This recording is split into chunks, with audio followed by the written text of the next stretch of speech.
Well, and I read that you have this series, The Genus of Gentlemen, which is kind of low angst about, beekeeper and gardening and all of that. And then you also have a spy series, I which do. you describe as being a 180 from that. Do It you feel is. like your writing or research process changes as you're writing these two different types of stories?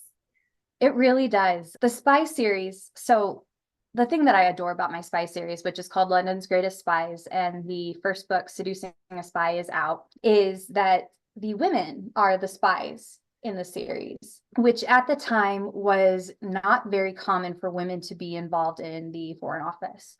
But I kept kind of coming back to this idea of like, why not women? Like, if anything, a woman has an easier time accessing places than a man would because there are so many occupations, especially in the Regency time, where she would be in positions that a man probably wouldn't be able to get into.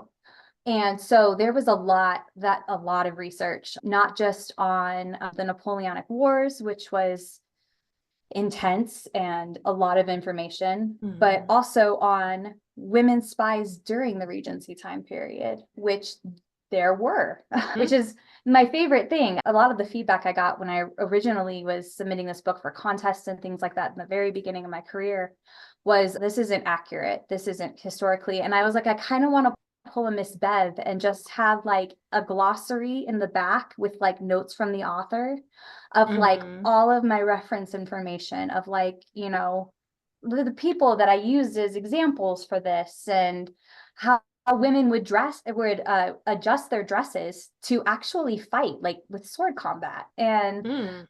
like but I mean, you look at those things and then you compare it to like cow manure and spinach plants, which is what the first book has in it, and it's completely different.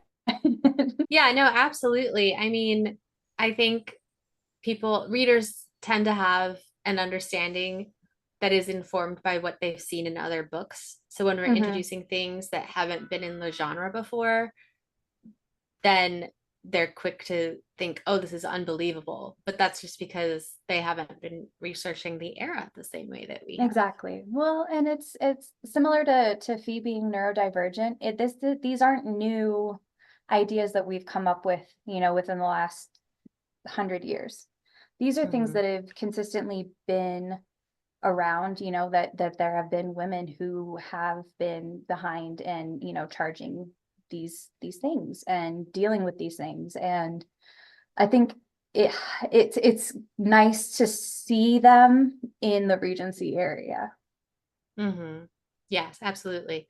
I listened to an interesting podcast. This isn't Regency, but it's adjacent, a podcast from Conan O'Brien's wife, I think.